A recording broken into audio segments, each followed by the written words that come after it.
All right, guys. So for the podcast today, we have something new. On our story on Instagram, we posted asking you guys to give us questions that you have about God or faith or stuff like that. And we're going to do our best here to answer them. So we have about 8 or 9 questions that we're going to try to answer. And if we do this again, please ask questions. As we always say, it's good to ask questions because those questions have answers. So never feel ashamed about your question. So, yeah. How about me and Ashton, we're going to alternate between these questions. You guys answer them, and then we could switch. So I'm going to start off. Someone asked a question about when they feel intense feelings of loneliness. Mm-hmm. So is there anything you guys have in mind? You want to go? Or? Yeah, I can. Okay. So I also kind of went through this feeling of intense loneliness where I felt like I didn't have any close friends or I didn't feel like a purpose, right? But as you go through your faith and gain closer to God, you meet people through that, right? So in Christianity or whatever, we have like a close-knit group of people. We have this community that helps you not feel as lonely, if you get what I'm trying to say here. Okay. Yeah. I would also say on that, I said this in the last podcast, that you can be very low, but if you're low with God, that's not as low as you can go. It's like a low without God is as low as you can go, but a low with God is not as low as you can go. Look at Job, for example. And I just think I really want you, if you really feel a deep sense of loneliness, like Brain said, reach out to your Christian community. Start going to church more. Start reaching out to people more. Even reach out to us. We're glad to help and glad to talk to you. We'd love to. But there's people out there, first off. And the second off, God is there for you. He yearns for you. He really wants you. He loves you. He doesn't want you to feel that. And you just need to go and pray to him. And even though it may feel so intense that you might not even feel worthy to, God wants you exactly how you are right now. So if you truly feel that, I'd encourage you to seek him and seek others. Yeah. All right, well done, boys. All right, another question is violence, sickness, and the likes. You want me to go? Yeah, I think Okay. well. Violence. Again, there's a lot of answers for that. The biggest one that we are given through the Bible is free will. You are able to do your own free will. God did not just make a bunch of robots to worship him. That's not who we are. That's why hell is a thing. It's if you want to be away from God, if you don't want to live with God, if you don't want him, then that's fine. That's what hell is. It's absence of God, right? And the same way in our world, we have the choice between right and wrong. We always have that choice.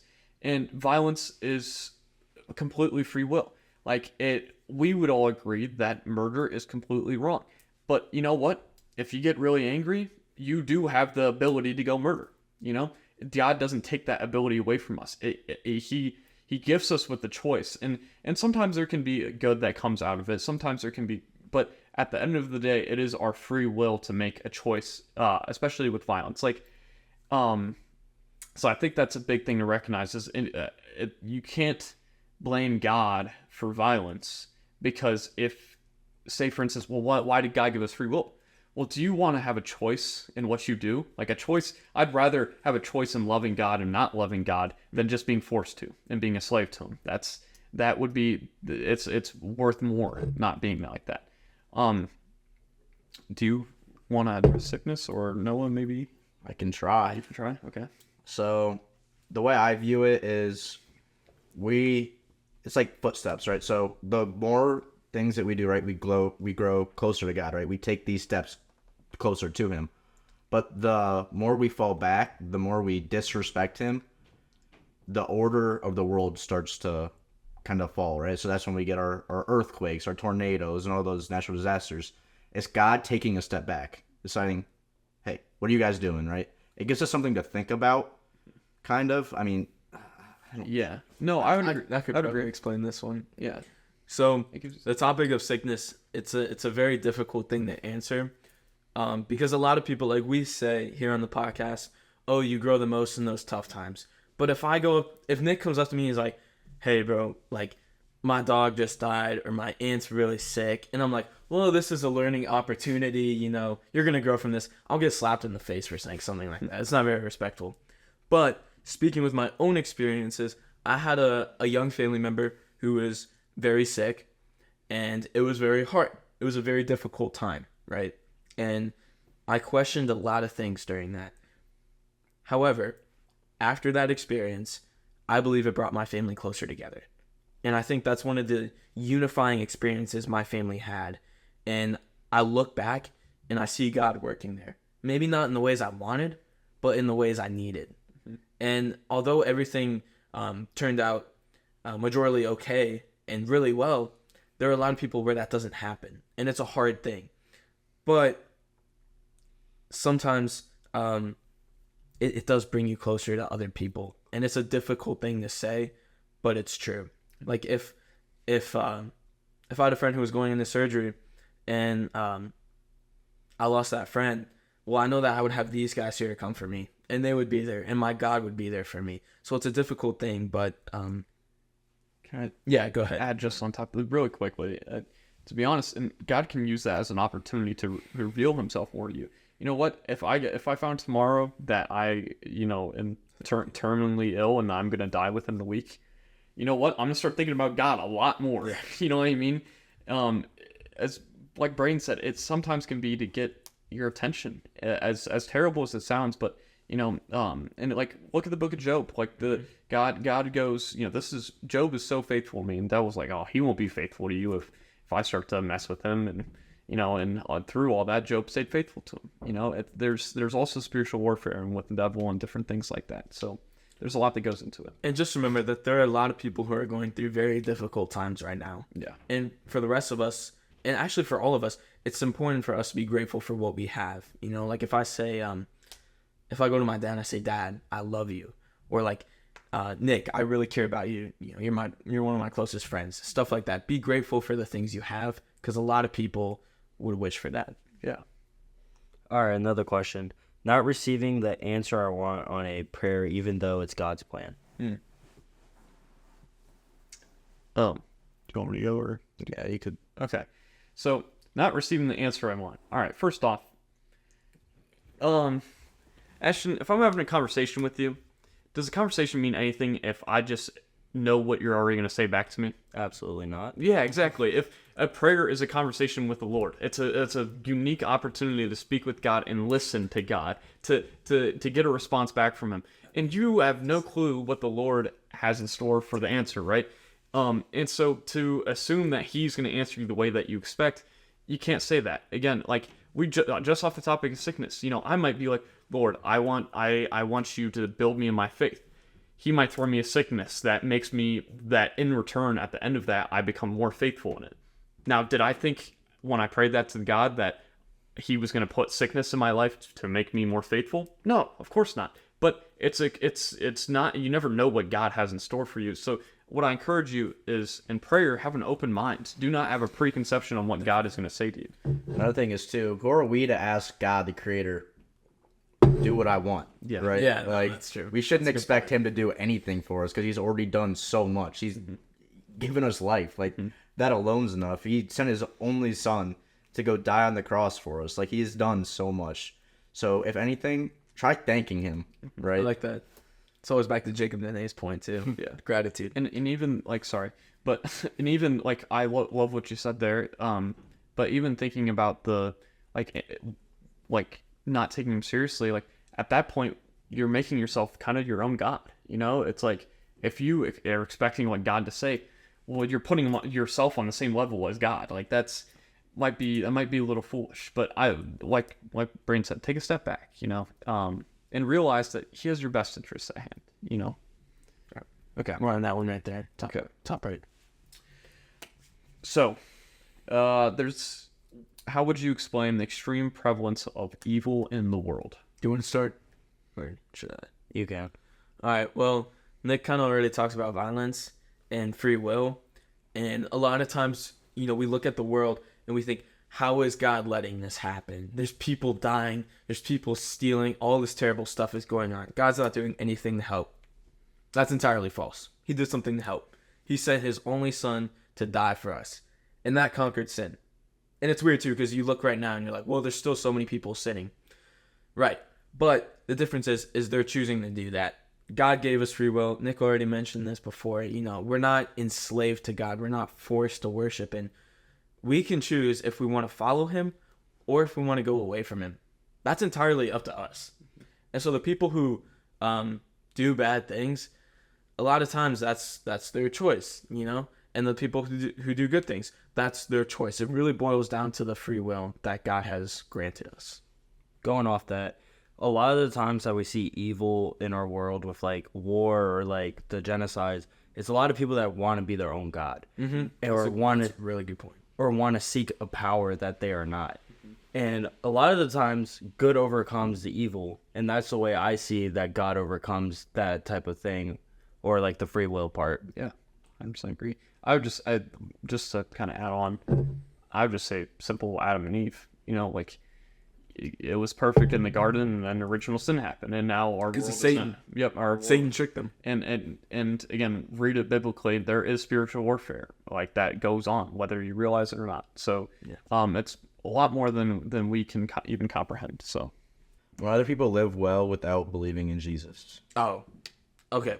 So the way I think about this, first off, you have to define living well, because there's a lot of different definitions. I assume from the context, that means that this person has all they want and they have like an easy life, right? But we talk about this a lot on the podcast, is that the stuff going on in the world right now, everything you have, it doesn't matter really in the afterlife. If I have $17.8 billion, that's not going to get me into heaven. It's really what you do with it, And so the people who are living well right now, I mean, sure, life might be going well for them, but take a look after, Also, going off that, everything that you have right now could also be taken away like that. Yeah. And a lot of the times, the people that you think are living well are the people struggling the most at home or when they're by themselves. Yeah, great point. We got another question here. Not feeling his presence. That's a big one. Do you want to start this one? No. Okay. Not feeling his presence. I like basketball. Should I use that door analogy or just? Yeah, use it. Okay. So I talked about this on the last podcast. If you're not feeling God's presence, the truth is he's there, right? And it's a difficult thing to understand his presence. But the way I thought of this would be, this is the exact example I used. If I'm at my house and I'm waiting for Nick, and let's say Nick is outside my house, he's right by my door, and I'm on the other side of that door. But can I see Nick if that door is in the way? No. And I'm not going to know he's there. So what I have to do is I have to open up that door and be like, oh, Nick, there you are. I see you now. So relating that to faith, you have to open up the door for God to get to you. You have to open up to him. You have to surrender yourself to God. Going off that, sometimes it's just the event or like a place that God wants you to see him. That's when you first notice him. Like say something tragic does happen, God forbid, but then you realize that God's with you during that situation. That's another way that you can see him. Yeah. And I also feel like too, a lot of people have this misconception that when God reveals himself to us, that it's through, what is it called? Is it natural revelation? Have you guys heard of that? Yeah. Kind of like with Moses in the book of Exodus, how God reveals himself in the form of a burning bush. It might not be that dramatic, Maybe it's feeling those God shivers, we call them. Like when you're praying and you're like, whoa, is that God? Stuff like that. And I feel like there's a lot of different things where you can feel his presence. You just have to open your eyes. We got another one, and then we'll go into more of a general one. So when things in life go the wrong way for us, people of faith, and so also preface, I know that everything happens for a reason. Oh, okay. What if they've seen them? Or coincidence? Yeah. Okay, so can I see that again? All right. So bad things are going to happen no matter what. Because the world, as we know of it, free will, there's going to be bad things happening. People are going to choose to do bad things. I can be the most holy person ever, and something I care about can still be taken away from me. Because it's happened to people before. It's happened to people we love. It's happened to people we knew about. Stuff like that. But the best thing about those bad things is that we can give more thanks for what we have. Gratitude. More thanks for each other. more things for a roof, all this stuff. As Jacob Dene always says, take a step back and always just be appreciative. Because one of the things that me growing up, I've had a lot of things go on in my life where I had that feeling of I have nothing to live for. I have had a lot of bad things happen in my life.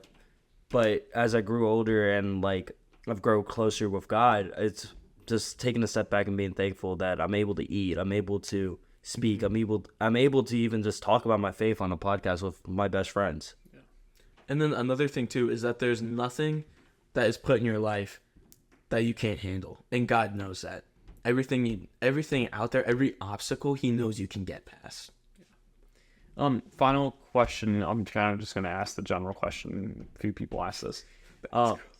So the big thing that a lot of people ask, and again, we're 17 years old, 16 to 17 years old, and again, we don't have all the knowledge or resources, and We're still learning. yeah. But why do you believe in Jesus compared to all the other religions? Why do we pick him? Why do we pick? Do we each want to answer this one? Start with You want to start? You ask. Yeah, sorry. Yeah. To me, I'm going to put it simply. For me, I've grown up with it.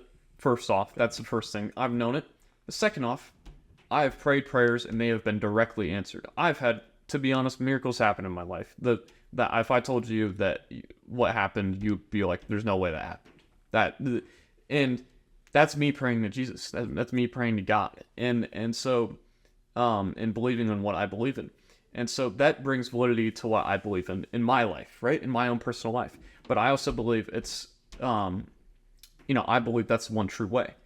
But you know what? Go research it. Go see for yourself, and maybe try praying to Jesus. See what happens. See if he answers you. But, make sure you go into it the right way that the Bible calls you to. I've seen, for me, the reason why I believe is I've seen the transformation in my life from living for the world and living with not believing, not seeking Jesus, and then a switch made and my life changed. I'm more happy. I'm a better person. And I'm able to do things that I wish I would have done earlier. Right. Well, I liked what Ashton said about like those personal experiences because I feel like that's something that I would talk about. But I'm gonna move away from that. I'm a person who likes to consider all the possibilities out there, and that's a difficult thing when it comes to religion because there's thousands of religions out there, and I'm not an expert on any of them, including the one that I believe. But the thing that I like about Christianity is that it really boils down to one thing that God asks of us. He asks us to love your neighbors, love your friends, love your God, all these things. And I love love. Yeah. Because like with Ashton, I've seen that the experiences, the growth, the hard times, all of that, and the love is so fulfilling in my life. And I feel like a lot of religions, not all of them, but a lot require a lot. There's a lot that they require you to do. For instance, like going back in history, the Aztecs. I mean, we've seen like how many kids they would sacrifice. Yeah. All we have to do is what? Sacrifice our disbelief. We just have to believe. We have to pray. We have to love. And then also the fact that if I do that I can get into eternal happiness, that's enough for me to believe. For me, I like what Nick said. That's what I knew growing up. That's what I was taught. But then I did move away from it. I didn't believe in any of it. But then I was in this deep, dark pit of despair, and believing in God is what brought me out of it. That's what brought me happiness. It's what brought me these close friends that I have now. And just through that, why wouldn't I believe, right? It brought me all this happiness, all this light from this darkness that I was in. Any final thoughts, guys? I just want to say thank you for everyone that submitted a question. And to be honest, we submitted it a few hours before we recorded this, and we got a decent amount. So next time we'll try and ask more in advance. And then, so we just want to thank you. And if we didn't answer your question or anything like that, We'll do our best. We are sorry. But yeah, we'll do our best, and just keep reaching out to us. We love talking to you guys. And I just want to say too, if we do this again, please ask a question. Maybe it's not even a question you have, but maybe something you've heard someone say, and we'll do our best to answer them. Again, we're not theology experts, but we have learned some things, and we're willing to share about those. Yep. Alrighty.